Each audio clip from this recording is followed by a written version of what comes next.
let's get going.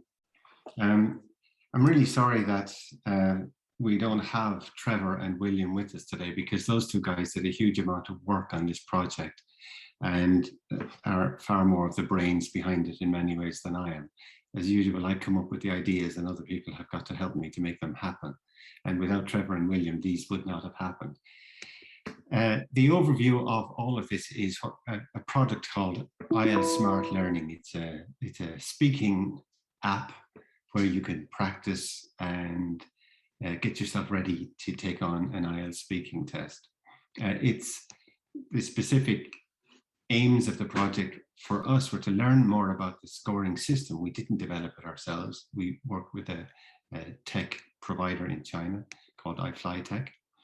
And we wanted to also validate the system, because we realized that we talk a lot about validation, or I do anyway, and we talk about the scoring systems that we use, but we never really think about the validity of auto scoring systems or how they should be validated.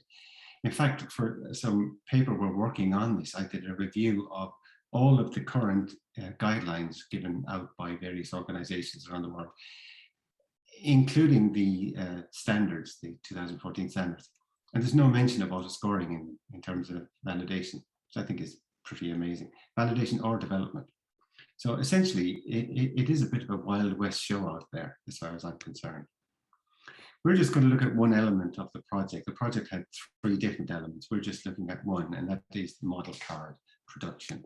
And we're going to look at the ISL very briefly, then think a little bit about the model cards themselves, mostly actually, just give you an idea of what they're all about, and look at how we completed some of the card. We don't have time to go into it all. And we'll have a little bit of a reflection time at the end. I'm just conscious now that I'm not going to talk for too long.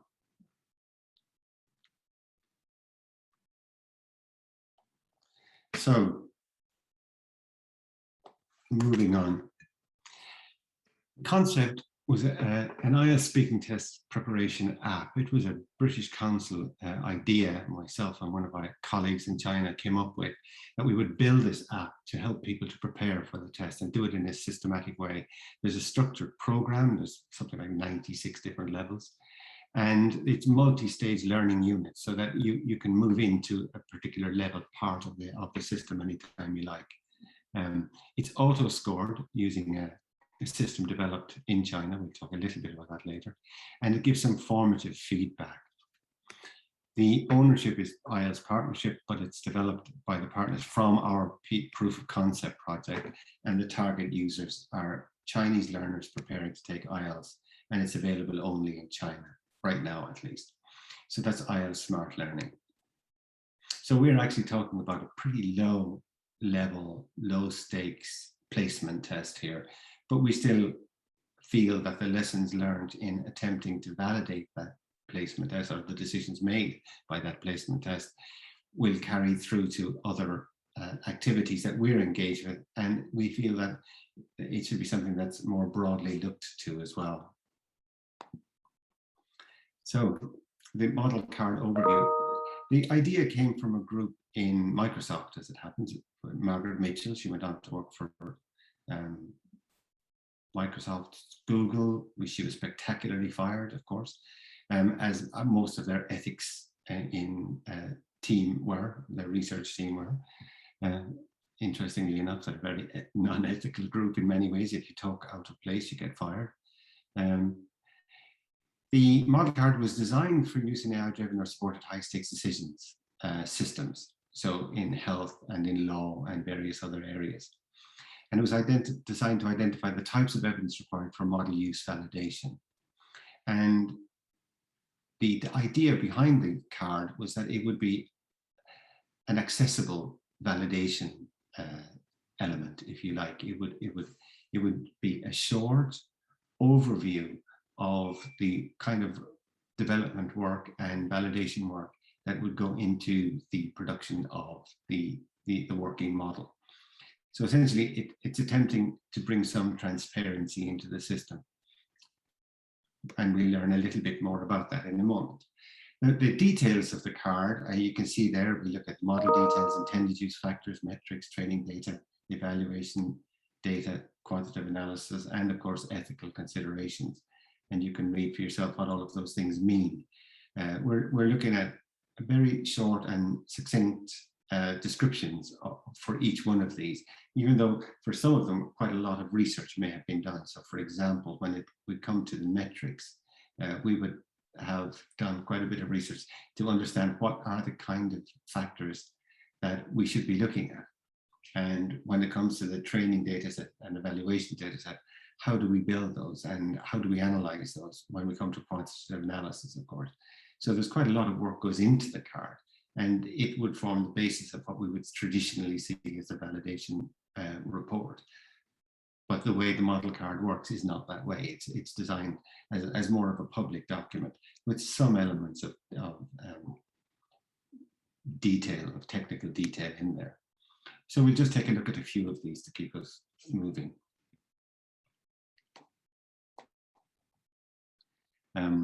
Intended use, it's a low stakes placement test, starting level, basically designed to help people to understand what level they want to join the system at.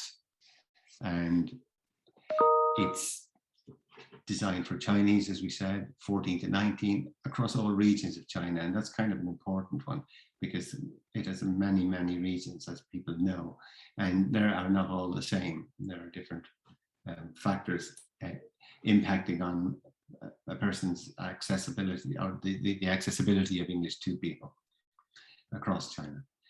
It's not intended for high stakes, it's not intended for non-Chinese, and it's not intended for young learners.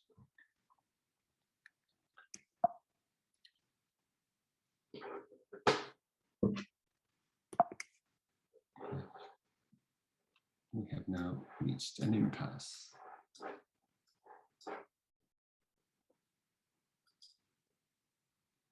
Okay, well, let's look at risk factors then.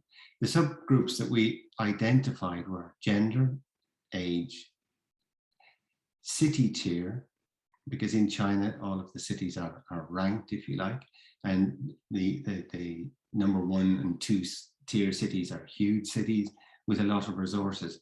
Lower level cities are often rural, they're relatively small, they're far from the central hub, and there are not many opportunities to learn English. You would find it difficult to find teachers, for example, of English in some of these areas. In fact, recently we hear that the Chinese government are promoting the reintroduction of retired teachers from cities into some of these lower level tier cities to give people an opportunity to actually have a teacher, never mind an English teacher. We're also thinking of user L1 because there are a number of L1s there, and accent. Environmental ones, we often have to think of multiple user voices, quality of the hardware, connection and bandwidth. Those are our usual things. The metadata coverage, we had 52% gender, 34 age, 39 included city. So we didn't have huge metadata coverage, which is a limitation upon the work we did. And actually, we'll come back to that in a little while.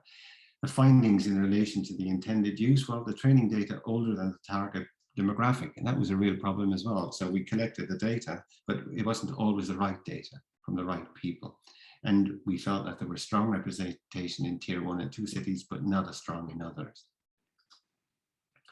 The metrics, you can see very high, 91% within one band, and the human machine was within one band, it was 100%. So the actual scoring decision was quite consistent. Though again, we point to the fact that we're not talking about a high stakes decision here. We're talking about a low stakes decision. We don't believe that this would work as well for a high stakes decision without a huge amount of extra data and training.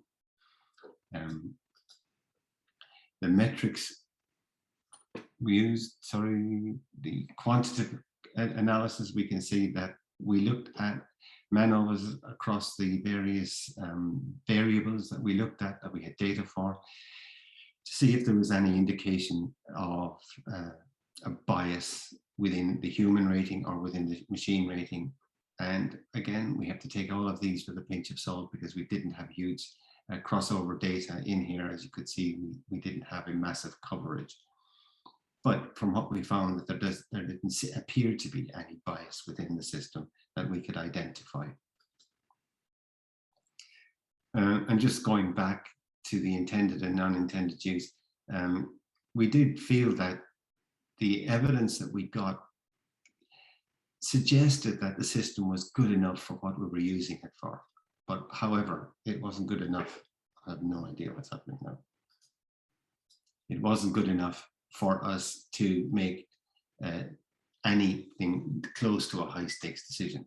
So we really feel that even for our own continued use of the ISL, we're now in a second data gathering phase where we're going to look more closely at the data to see can we improve the test, the feedback particularly for individuals, and can we improve the experience of people passing through the system so that the system is working even more accurately.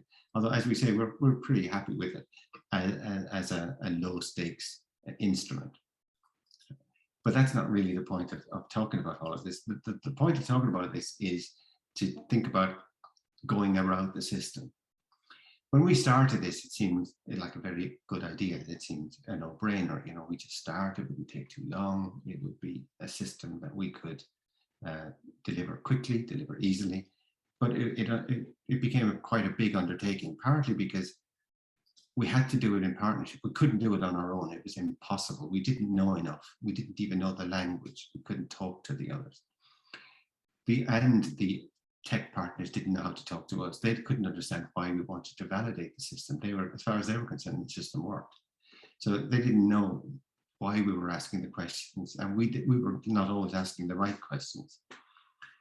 However, it did help us to improve the system, because each time we iterated through the process of doing the project, we helped to make the system that little bit more accurate and more consistent. And we learned more about the system, and we learned more about our partners, and they learned more about us. So in the long term, maybe one of the best things that comes out of it was this whole idea of communication. We learned how to talk to them. We learned specifically, we learned what questions to ask, and we had learned how to ask them, which was a massive learning experience for all of us involved, because we literally did not know what to say when we started. And I think most test developers would be in the same position as ourselves if they would admit it. The conclusions: we need to understand more about AI scoring systems currently in use. As far as I'm concerned, it is the Wild West. We have no idea of how these systems were developed. We have no idea about how they deal with bias. We have no idea of the equity of the systems, and still we accept them. And I think that's in urgent need of review. And that comes from a theoretical perspective as well as a practical perspective. We also need to see how the AI systems fit into our validation models and processes. Currently, they don't. There's no place for them, and there doesn't seem to be a lot of conversation around that. It's something that we urgently need to get into our conversations. We do think that model cards offers a realistic approach, though obviously we need to continue to work on the model cards itself, the application of it in language testing, and we need to think about the way in which we present the information to the outside world. With that in mind, Google have recently launched a website where they are now beginning to think about how these model cards can be presented. And it's looking kind of interesting. We were hoping to get involved in the project ourselves. I think the biggest conclusion is it offers developers and AI developers, test developers, AI developers an opportunity to develop the common language and common expectations. And I think that is critical if we're going to actually make this thing work in the longer term. And I leave it at that.